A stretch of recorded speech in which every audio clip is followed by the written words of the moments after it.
ఆంధ్రప్రదేశ్ అభివృద్ధికి నాదీ పూచి అంటూ మొదటి నుంచి పనిచేస్తున్నారు. అభివృద్ధికి మార్గనిర్దేశం చేస్తున్నారు. కేంద్రం నుంచి రాష్ట్రానికి ప్రాజెక్టులు తీసుకురావడానికి తన వంతు కృషి చేస్తున్నారు. అవినీతి రక్కసిపై పోరాటం చేస్తూ ప్రజల సంపద ప్రజలకే చేరాలన్న పోరు బాటలో ఆయన ముందు నిలుస్తున్నారు. అధికారాన్ని చేపట్టిన నాటి నుంచి నేటి వరకు ఎప్పుడూ కూడా సంక్షేమమే ఆయనది. నిత్యం ప్రజలకి అందుబాటులో ఉంటూ వారి ఆకాంక్షల మేరకు పాలన సాగిస్తూ ఉన్నారు. ఎన్నికల్లో ఇచ్చిన హామీలు ఏ విధంగా భరోసా ఇచ్చారో అదే విధంగా ఆంధ్రప్రదేశ్లో యువతను మేల్కొల్పే బాధ్యతను కూడా తీసుకున్నారు. పాలనపై పూర్తి స్థాయిలో దృష్టి పెడుతూ ఆంధ్రప్రదేశ్ను నవ్యాంధ్రగా తీర్చిదిద్దే క్రమంలో అలుపెరుగని బాటసారి మన ఉప ముఖ్యమంత్రి వర్యులు శ్రీ పవన్ కళ్యాణ్ గారిని మాట్లాడవలసిందిగా మనవి చేస్తున్నాం.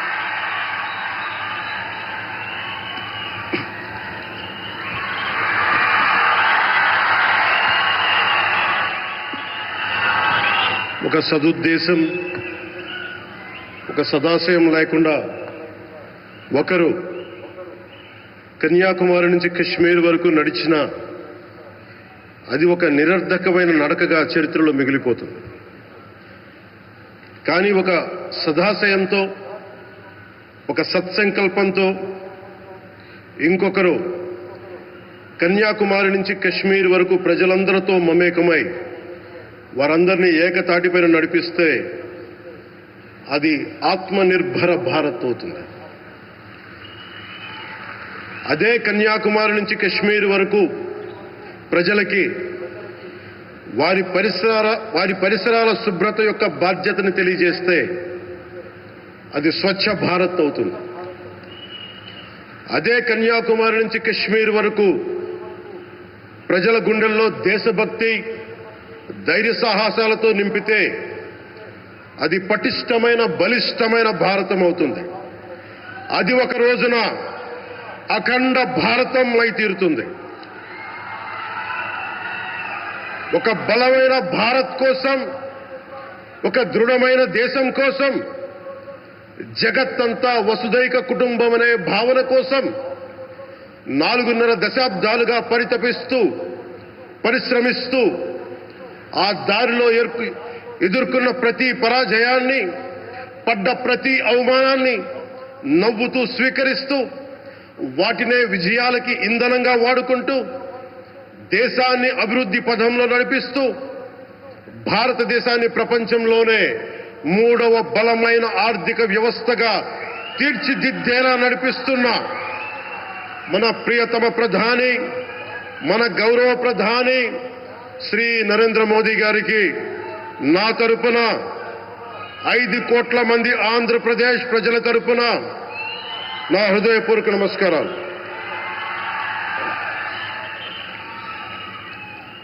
విద్యార్థి నాయకుడిగా రాజకీయాల్లో ప్రవేశించి రెవెన్యూ మంత్రిగా, ఆర్థిక మంత్రిగా మొదలై తెలుగుదేశంకి రథసారథి అయి 4వసారి ముఖ్యమంత్రి అయి తెలుగు ప్రజల్ని అభివృద్ధి పదంలో నడిపిస్తున్న దార్శనికులు, రాజకీయ ఉద్దండులు గౌరవ ముఖ్యమంత్రి శ్రీ నారా చంద్రబాబు నాయుడు గారికి నా హృదయపూర్వక నమస్కారాలు.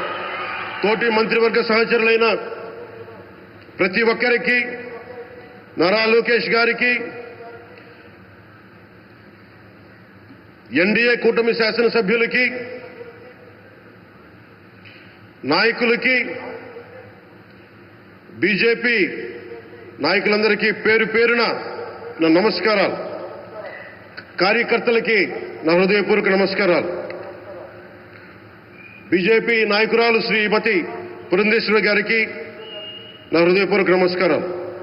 మా ఎన్డీఏ కూటమికి 164 అసెంబ్లీ స్థానాలు, 21 మంది పార్లమెంట్ సభ్యులనిచ్చి మమ్మల్ని వారి విలువైన ఓటుతో వేసి గెలిచిన ప్రతి ఒక్కరికి ఆడపడుచులకి, అక్క చెల్లెలకి, పెద్దలకి, పిన్నలకి, యువతులకి, యువకులకి పేరు పేరున నా హృదయపూర్వక నమస్కారాలు. ప్రజలు ఎన్డీఏ ప్రభుత్వాన్ని నమ్మారు, నిలబడ్డారు. అలా నిలబడినందుకే ఈ రోజున మన గౌరవ ప్రధానమంత్రి గారి సారథ్యంలో ఈ ప్రారంభోత్సవాలు గాని, శంకుస్థాపనలు కానీ, అది దక్షిణ కోస్తా రైల్వే జోన్ కావచ్చు, కృష్ణపట్నం ఇండస్ట్రియల్ పార్క్ కానీ, గ్రీన్ హైడ్రోజన్ హబ్ కానీ, అనకాపల్లి బల్క్ డ్రగ్ పార్క్ కావచ్చు, 6 కొత్త రైల్వే ప్రాజెక్టులు కావచ్చు, వీటన్నిటిని పెట్టి వచ్చే పెట్టుబడి దాదాపు 2,10,000 కోట్ల రూపాయల పెట్టుబడులు, 7.5 లక్షల మందికి ఉపాధి అవకాశాలు. అవినీతితో కూరుకుపోయి ఉపాధి అవకాశాలు లేక, ఉద్యోగ అవకాశాలు లేక విలవిల్లాడుతున్న సమయంలో మీరు నిలబడ్డారు.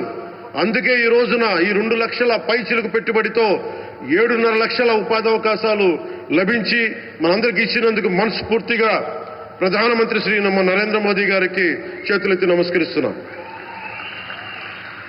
ఇవి కాకుండా కొత్త హైవేల నిర్మాణం, విస్తరణ, అలాగే అమరావతి రాజధానికి పెట్టుబడులు, పోలవరంకి నిధులు, 15th ఫైనాన్స్ కమిషన్ నిధులు కానీ, జల్ జీవన్ మిషన్ కోసం ప్రతి ఇంటికి నీరు, రక్షిత మంచినీరు రావాలి ఆయన ఆకాంక్ష, ఆయన ఆశయం. మనకు గంట కాదు 24 గంటలు రావాలని పడ్డ తపన ప్రధానమంత్రి గారిది. వీటన్నిటికీ చేయగలుగుతున్నాం, ముందు ప్రారంభించామంటే మీరు మా మీద పెట్టిన భరోసా, మా మీద పెట్టిన నమ్మకం, గౌరవ ప్రధానమంత్రి గారి మీద మీరు చూపించిన నమ్మకం. ఈ రోజున అది 2 లక్షల పైచిలకు పెట్టుబడులుగా ఇక్కడికి వచ్చింది.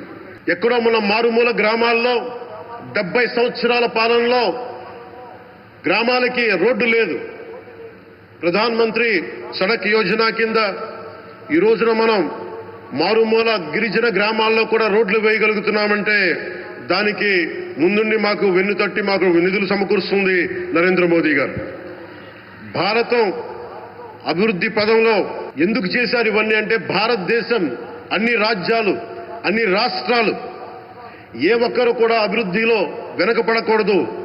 అది మనకి తెలంగాణ కావచ్చు, ఆంధ్రప్రదేశ్ కావచ్చు, ఆంధ్రప్రదేశ్లోని ఉత్తరాంధ్ర, రాయలసీమ, మనకి కోస్తాంధ్ర కావచ్చు, ఎక్కడా కూడా ఏ ప్రాంతం కూడా వెనుకపడకూడదు. అభివృద్ధిలో అందరికీ సమాన వాటా ఉండాలని చెప్పే ఈరోజు ఇన్ని పెట్టుబడులు. ఈ మోదీ గారి సంకల్పానికి, సహకారానికి, ఆయన గైడెన్స్కి మనస్ఫూర్తిగా నా కృతజ్ఞతలు. 5 ఏళ్ల అవినీతి అరాచక పాలనలో ఆంధ్రప్రదేశ్ అంధకారంలో కూరుకుపోయినప్పుడు ఆ రోజున మన ముందుకొచ్చి మేము ఎన్డీఏ కూటమితో మనం నిలబెడదాం, ఆంధ్రప్రదేశ్ ప్రజల ఆకాంక్షలు నిలబెడదాం, అభివృద్ధి పదంలో నడిపిద్దామని చెప్పి ఆ రోజు ఆశాజ్యోతిలో నిలబడ్డారు. అసలు అభివృద్ధికి ఆస్కారమే లేదు ఆంధ్రాకి అనే స్థితి నుంచి అభివృద్ధి అంటే ఆంధ్రానే అని చెప్పుకునేలా గౌరవ ముఖ్యమంత్రి గారి నాయకత్వం, చంద్రబాబు గారి నాయకత్వంలో, ప్రధానమంత్రి గారి నిర్దేశకత్వంలో, వారి సూచనలతో సహకారంతో కేబినెట్ కానీ, మంత్రివర్గ సహచరులు కానీ, ఎన్డీఏ కూటమి ఎమ్మెల్యేలు కానీ, మేమందరం కార్యకర్తలు అందరం కష్టపడతాం. అహిర్నిశలు రేయం భవళ్లు కష్టపడతాం. దేశ ప్రగతిలో భాగస్వామ్యులవుతాం. మేము ప్రధానమంత్రి గారికి అండగా ఉంటామని తెలియజేసుకుంటూ, ఆంధ్రప్రదేశ్లో ఉన్న ఆంధ్రాకి వెలుగుతో నింపుతున్న మీ నిండు హృదయానికి నా హృదయపూర్వక కృతజ్ఞతలు తెలియజేసుకుంటున్నాను. మరోమారు మీ అందరికీ ధన్యవాదాలు తెలుపుకుంటూ, నమ్మకం పెట్టారు. మీరు పెట్టిన నమ్మకానికి ఈ రోజున 2 లక్షల పైచిలకు పెట్టుబడులు తీసుకొచ్చారు. ప్రధానమంత్రి గారు ఉండటం వల్ల, సమర్థవంతులైన చంద్రబాబు గారు ఉండటం వల్ల మేమందరం నేర్చుకోవడానికి, పనిచేయడానికి సంసిద్ధంగా ఉన్నాం. సో మీరందరూ ఇదే సహకారం ఇవ్వాలని మనస్ఫూర్తిగా కోరుకుంటూ, ఆ భగవంతుడు, ఆ లక్ష్మీ నరసింహుడు ఈ దేశాన్ని మరింత ప్రగతి పదంలో నడిపించేలా గౌరవ ప్రధానమంత్రి శ్రీ నరేంద్ర మోదీ గారికి దీర్ఘాయుష్ ఇవ్వాలి, ఆరోగ్యం ఇవ్వాలని మనస్ఫూర్తిగా కోరుకుంటూ, ఆ లక్ష్మీ నరసింహుడిని వేడుకుంటూ సెలవు తీసుకున్నాను. జై భారత్, జై హింద్.